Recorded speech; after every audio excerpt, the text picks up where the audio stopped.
Hi everybody, this is a shot from a workshop we did last night with McVeigh Training or photographycourses.eu.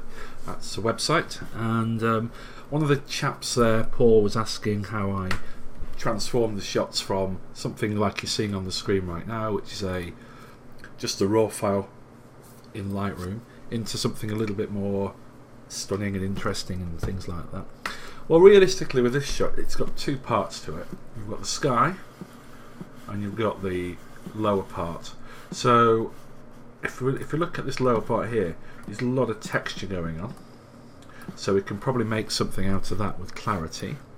Obviously the car, we can use a thing called a radial filter on the car to brighten that, make it more colourful or take the colour away, and so that's what the lower part. And the top part, well, you've got options there. I mean, I think what I would probably do is add some clarity to that. So the first sort of things I would suggest are probably get a white balance. So if you're looking for a white balance on a picture, you look for something that's black or white or a shade of grey. And number plates are always white, aren't they? So we get the white balance tool and click on the actual number plate like that. And if we zoom back out again, it's not a massive change, but it is a little bit warmer. So that's sorted. A couple of things I always do: if you scroll down to the lens corrections area, there's enable profile corrections. So this will, every lens has got a thing called distortion. It either makes things look a bit fat in the middle, that's called barrel distortion, or pincushion distortion is the other way around, where everything's a bit small in the middle. So if you can see when I'm clicking this, so that's the lens and that's the corrected version. So that one had a bit of barrel distortion and it's made it a bit thinner. Okay, remove chromatic aberrations, take that off. Right, so let's get back to the top. So to get detail, you add clarity. To get colour, you add vibrance and saturation. Let's not go too crazy with those. Now we can add, we've got these sliders here for exposure, contrast and all that. I'm going to add about 20 on the contrast, 24 there. I'm now going to put my finger on the Alt key and add white until, if you watch as it goes, you see little bits of red and yellow coming up. That means that when you look at that part of the shot, it's kind of getting a bit too bright, but that's not too bad because you'd expect this bit of the sky where the sun was to be really bright. Now shadows, this will bring out all those shadow areas, and if you go too far it can look a bit fake and too HDR. If you come back a little bit, maybe there, this is arbitrary but that's about 60. And you can also press the Alt key and drag the blacks down, just so everywhere that's showing on there now is going to be pitch black. It's called clipping, and we don't want too much of it. But the tyres, that's not too bad, that's clipped. Okay, and finally, you know, we went a little bit on the bright side, so we can rescue that with the highlights. So if you see what's happening, it's this area here. When it's at 0, that was a little bit too bright, so we can just rescue it by dragging this back. So that sort of stops it burning out, gives us a little bit of texture. See, these little clouds and the edges of the trees have disappeared before. So that's the basics. That's stage 1. Next, I think, is it level? Get the crop tool out and maybe just twist it a little bit, see if we can get level. Good thing about Lightroom is when you put the crop tool up and click on the outside like I'm doing now, so my mouse is over here, it automatically goes into rotate mode and you get this little grid, so you can line things up. So if you shoot in buildings, you can line the building up in a vertical, and this one I'm just looking at this line at the back.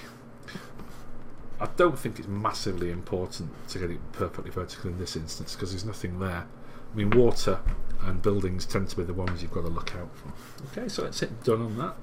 Now, sky. So this tool here is called the GRAD tool, graduated filter. You click at the point where you want it to start working and drag like that, and where you let go it stops working. So if you're looking at those three lines, the top line above that, it'll have a full effect. Below the bottom of the three lines it will have no effect, and between the top and bottom lines it will gradually fade. And I'll show you what that means if I put the exposure up. So it's completely blown out the top. It gradually fades across here and it has no effect on the bottom. So that's what a GRAD does. It's a bit like those GRAD filters we use out in the field. So I'm going to darken it down a little bit. I've already got it set up to have lots of clarity, so that brings out detail in the clouds. And then you can maybe add a bit of saturation if you want to get it a bit more colourful. If you want a warm sky, you've even got a temperature values there. So that's quite dramatic, doesn't it?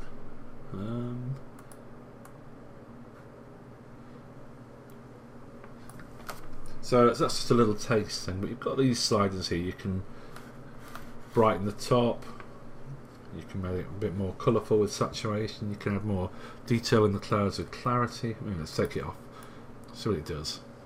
It just adds, it's like a big sharpen really. Okay, so when you're done, just click done and have a little look back at it. Looks okay, doesn't it? I'm going to do another one for the bottom now. So I'm going to start on the edge of this gravel. I'm going to move up to about there. So you can see already how much impact that's had on the car. So let's switch everything off. Now I think we can increase the highlights. That's just the bright bits. We can add some clarity, and we can add some sharpness, and maybe a bit of saturation like that. So that's quite dramatic. So you see how just a few little tweaks makes a massive difference. We've got a thing called a radial filter here. You can see that there. So what I'm going to do, I'm going to actually darken the shot down a little bit with the exposure, like that maybe, and then I'm going to get this radial filter. So the way this works, it draws a big circle. So what you're going to do is put your cursor right in the middle of it, and then just drag up and out, and see it creates this big circle like that. And what it does, it fades. It's a bit like a GRAD really. It's like a round GRAD. So in the middle it's got a full effect. In fact, I can show you again with the exposure. That's probably the best way.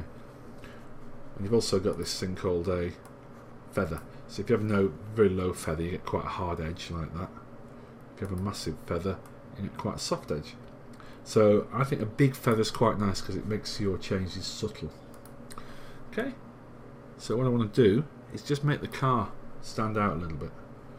Now it's quite bright on the highlights, so I'm going to reduce the highlights a bit and then put the exposure up a bit more. Again, this is all taste. There's no right or wrong with this.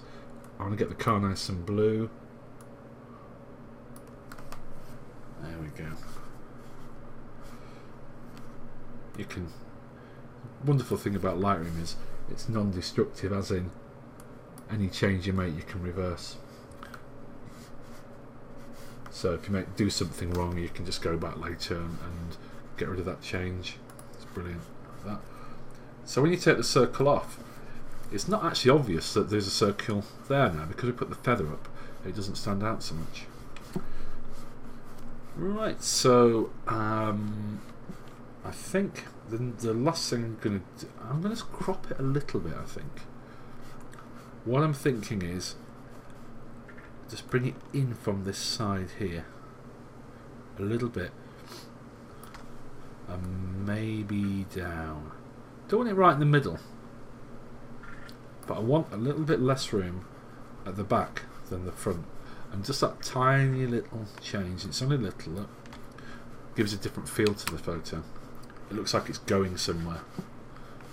Okay, and the final thing is what every landscaper likes is a vignette, which is just this slider here, so you can make it nice and dark around it. I always put the feather to full again for the same reasons as before.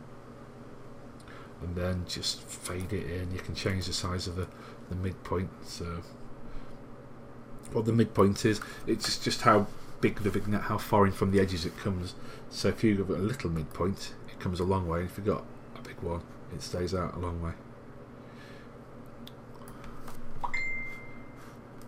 And that is how I do it, really. It's not brain science, it's just a bit of knowledge about Lightroom and just having some fun with it. One last thing I might do, I might just check those blacks. Don't want too much clipping, because I put the vignette on, some stuff around the edges might have gone a bit black. But that is pretty much how I edited that shot. So I'll upload that so you can all watch it. Thanks for watching.